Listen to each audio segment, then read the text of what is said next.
was my teacher and whatnot. Yeah. And I got into the second violin section when I was 12 years old. Yeah, so I could barely see above the music stand at the time. And talk about intimidating, but Yeah. also a great growth experience. And I did that till I was 22 years old, coming back from college, even my freshman year. So 10 years of classical musical symphony experience did wonders.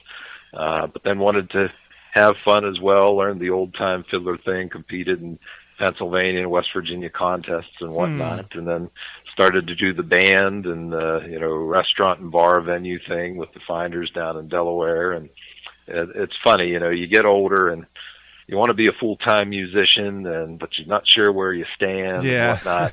And in 2007, it seems like yesterday, but now it's 10 years or so ago, I applied and got into one of Mark O'Connor's bluegrass fiddle camps in Nashville. Oh, yeah. Cool. And I'll tell you, you talk about an eye-opening experience. Being around the people who taught the different classes, O'Connor himself, and a who's who of fiddlers. And then also, you have these young kids, 9, 10, 11, 12 years old, who are the state champions from Missouri and Arkansas and whatnot. And I just sat there looking at what they could do and learning tricks and whatnot. And it was very reassuring. I wasn't the worst fiddler there. I wasn't the best fiddler there. I was somewhere in between. But, even with my age and expertise and whatnot, everybody that I talked to there agreed that you can carve out a niche. Sometimes it's not the talent you have, but the relationships that you can build and being in the right place at the right time. Yeah. I think there's a lot of truth to that. Sure. Yeah. Does that, how much of that style do you bring into Spayed Koolie when you guys are beginning to put together your original tunes?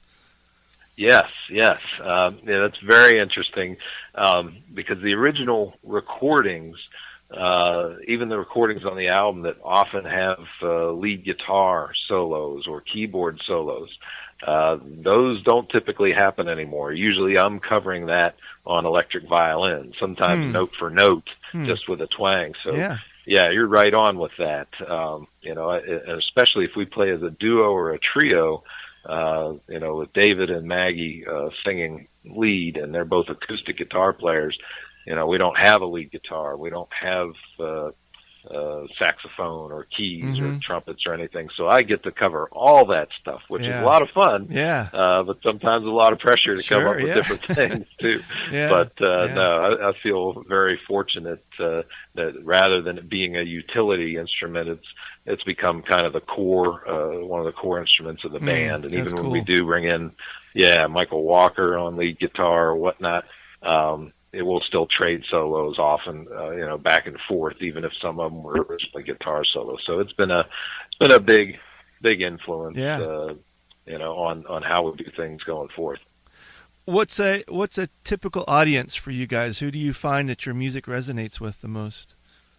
That's a great question too. Yeah. I'll tell you what, it's people slightly younger than us, people our age, and of course, people who are older than us too. We do appeal to the MTV generation, let's say the millennials, to a good degree. Teenagers today, our poppiness and one or two of our tunes is attractive, but most of the places we play, people are coming out who have money that they can spend. So it's not typical high schoolers, who unfortunately would be a great audience to have, but not something that we strive toward. It's more the college age person, or the 30-something, or the 40-something. And our music spans from Creedence and Bob Seger covers to our stuff that we've written ourselves about Florida and growing up here. So it spans a lot of different styles and a lot of different genres, if you will. So that's our typical audience. It's funny. I like to say it's people who have responsibilities. They're the ones who kind of gravitate toward us. And a great quote from a couple came up to us after playing at Runaway Country a few months ago, which is a big festival in Kissimmee, Florida. features your, name younger artists like Brantley Gilbert and Florida Georgia Line and all that. And the couple came up and said, "You know what? We like you guys the best." And we're like, "Why?" We're like, "Because you're real people with real problems." And I thought, you know what? I always thought that would hinder us. We're far from NSYNC or the Backstreet Boys. Sure. We're two 47-year-old dudes and whatnot. David's a little younger; he's about 44, and with wives and families and day jobs. And then I thought to myself, you know what? That's kind of a strong quality. It's something that people can relate to. Yeah, so sincerity. We've been. Yes, yeah. So trying to focus on that since. So, it's not. Our audience isn't typically the person who's asking for an allowance. It's the person who's bringing home the bacon. Yeah, cool. So the album again is Ashtray Change. Where can folks get in touch with you guys? Maybe figure out where you're playing. If they're going to be in Florida and want to catch one of your sets, what's the best way to do that? Oh, really appreciate that. Yeah. iTunes has it, of course, Amazon. We'd love it if you'd stream us on Spotify, on Pandora, any of the streaming services through Amazon Music. Heck, you can take your Amazon Echo or Amazon Spot and say, "Hey,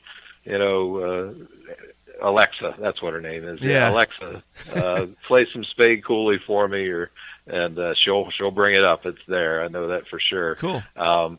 You can download the album through Amazon, through iTunes if you wish. Stream it. Our website, if you spell it correctly, SpayedKoolie.com. That's SPAYDKOOLIE.com. If you get it wrong, just Google it a couple times. Google will help you out, and you can get there. Yeah. So, but that our website typically has music samples and tells you where we're going to be, and we've got a real big show coming up in a couple months at Ocoee Founders Day. We're on a card with three more popular bands than us: Runaway June, Scotty McCreery, and Jake Owen. We feel pretty fortunate to be heading that. And that's awesome. I'm going to try and be a presence at the Americana Music Association conference in September, and try and build some relationships there. And if there's an opportunity to tour sometime, that's definitely what we want to do. Yeah, cool. Well, thanks, Neal. This has been great getting to hear more about you guys and your music, and we certainly wish you the best. Really appreciate it. Thanks. I know I've been talking your ear off, but I've been smiling the whole time. Yeah, gotta love music and love talking about it. Yeah, good stuff. Thanks. Thanks again for tuning in to this episode of Americana Music Profiles. Find us on iTunes at Americana Music Profiles and on the internet at AmericanaRhythm.com.